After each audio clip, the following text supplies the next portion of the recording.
warahmatullahi wabarakatuh. Salam sehat selalu untuk Bapak Ibu, para penguji lembaga sertifikasi kompetensi dimanapun berada. Bapak Ibu, perkenalkan saya Nofliardi. Saya dari lembaga sertifikasi otomotif teknik sepeda motor.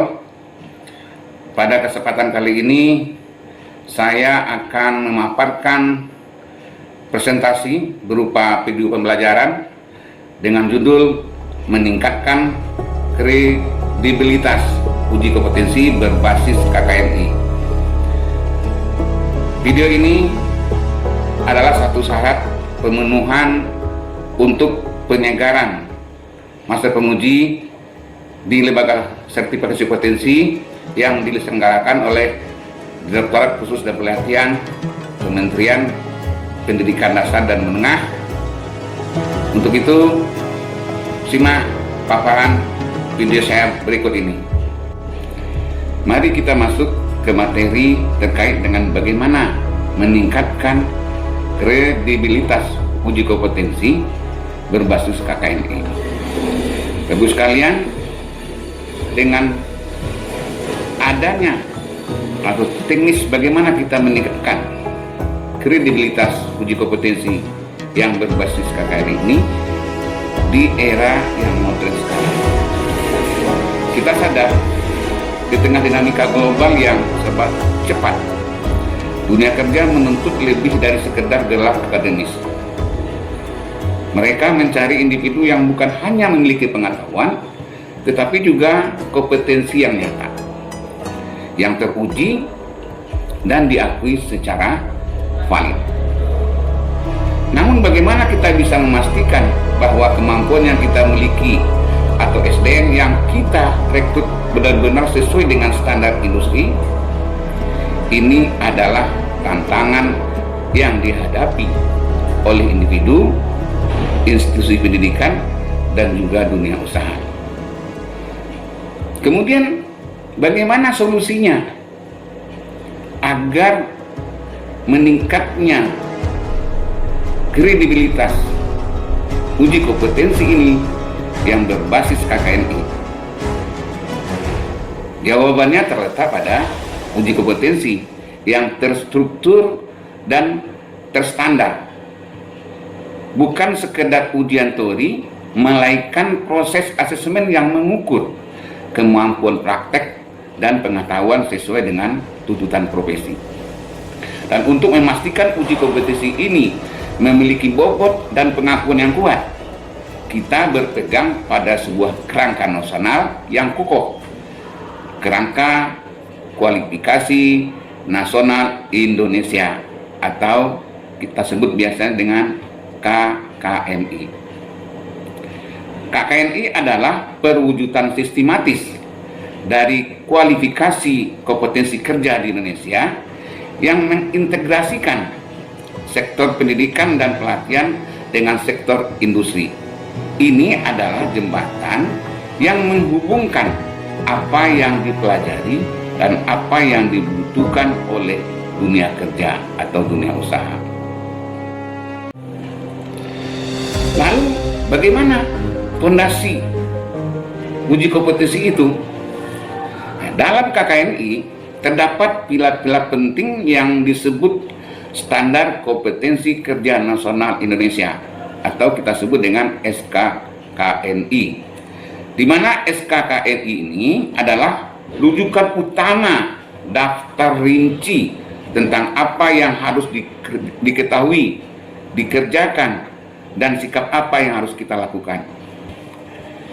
SKKNI disusun melalui proses panjang dengan melibatkan para pakar dari industri, praktisi, dan akademisi, sehingga memastikan standarnya relevan dan up to date dengan kebutuhan real di lapangan. Ini bukan sekedar dibuat di balik meja saja, tetapi dibentuk dari pengalaman dan kebutuhan nyata. Makanya tanpa SKKNI yang jelas, uji kompetensi akan kehilangan arah. SKKNI memberikan gambaran yang presisi tentang apa yang akan diuji. Lalu siapa yang bertanggung jawab untuk memastikan bahwa uji kompetensi berjalan sesuai standar SKKNI dan dalam koridor KKNI? Maka siapakah dia? Mereka adalah lembaga sertifikasi kompetensi atau kita kenal dengan LSK. Lembaga sertifikasi kompetensi ini adalah organisasi yang independen yang memiliki kewenangan untuk melaksanakan sertifikasi kompetensi, di mana LSK tidak dibentuk secara sembarangan. Mereka harus melalui proses akreditasi yang ketat untuk menjamin independensi, objektivitas, dan integritas dalam setiap proses asesmen yang dilakukan.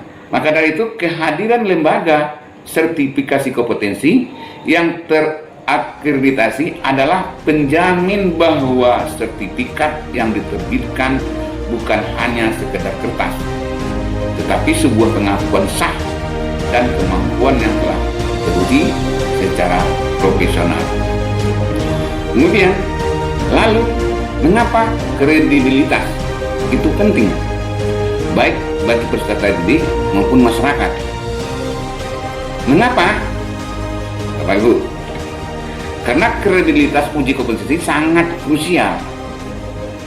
Mari kita lihat dari sudut pandang peserta didik dan masyarakat. Bagi Anda yang berjuang mengembangkan diri, sertifikat kompetensi berbasis KKNI dari lembaga sertifikasi kompetensi yang kredibel adalah legalitas yang tak terbantah. Ini bukan hanya pengakuan formal, tetapi bukti nyata bahwa Anda menguasai skill yang dibutuhkan. Sertifikat ini membuka pintu karir lebih besar, meningkatkan daya saing di pasar kerja, bahkan memfasilitasi karir yang lebih cepat dan peluang pengembangan diri yang berkelanjutan. Anda akan lebih percaya diri dan dunia usaha akan melihat Anda sebagai individu yang siap berkontribusi secara langsung tanpa perlu banyak pelatihan awal. Inilah dasarnya mengapa kredibilitas penting baik bagi peserta didik maupun masyarakat. Kemudian, mengapa kredibilitas itu penting bagi dunia industri atau dunia usaha? Karena dari sudut pandang dunia industri dan dunia kerja, kredibilitas uji kompetensi yang berbasis KKNI dari LSK adalah investasi yang sangat berharga.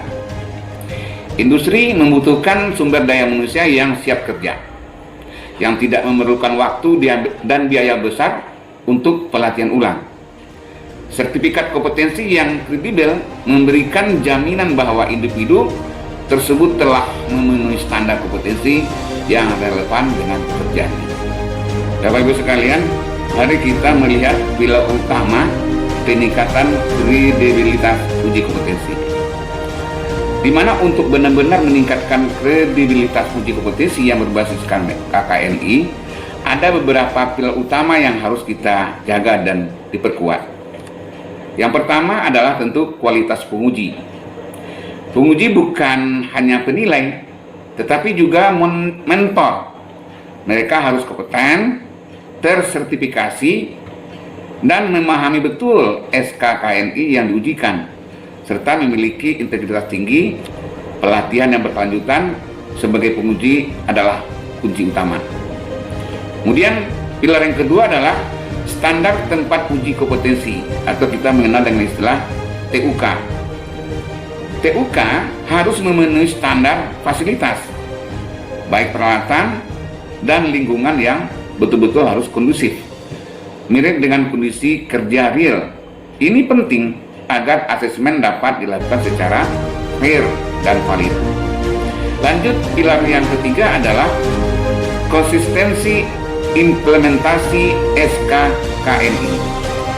LSK harus memastikan bahwa materi uji, metode asesmen, dan kriteria penilaian selalu mengacu pada konsisten dengan SKKNI terbaru. Tidak boleh ada penyimpangan. Kemudian pilar yang terakhir terkait dengan bagaimana pilar utama peningkatan kredibilitas uji kompetensi ini bisa tercapai. Poin yang keempatnya berikutnya adalah transparansi dan akuntabilitas, di mana seluruh proses uji kompetensi mulai dari pendaftaran hingga penerbitan sertifikat harus transparan dan akuntabel. Peserta berhak tahu alur dan hasil. Lanjut, pilar utama berikutnya adalah yang kelima, yaitu audit internal dan eksternal yang harus dilakukan secara berkala. Lembaga sertifikasi kompetensi perlu secara rutin menjalani audit untuk memastikan kepatuhan terhadap standar dan prosedur. Ini menjaga kualitas dan kepercayaan publik. Termasuk ke sesi kesimpulan bahwa meningkatkan kredibilitas uji kompetensi berbasis KKNI bukan hanya tanggung jawab satu pihak, melainkan kolaborasi antara pemerintah, lembaga sertifikasi, lembaga pendidikan, dunia usaha, dan masyarakat. Dengan fondasi yang kuat, proses kredibel dan pengakuan yang valid, di mana kita sedang membangun ekosistem kompetensi yang tangguh untuk menjadi Indonesia lebih maju. Maka dari itu, mari kita bersama-sama mewujudkan SDM unggul yang memiliki kemampuan dan kompetensi yang terpuji, siap menghadapi tantangan masa depan, dan menjadi agen perubahan positif bagi bangsa dan negara yang kita cintai ini. Demikian Bapak Ibu yang dapat saya sampaikan. Mohon maaf kalau ada hal yang kurang dalam penyampaian. Saya tutup. Salam kompetensi.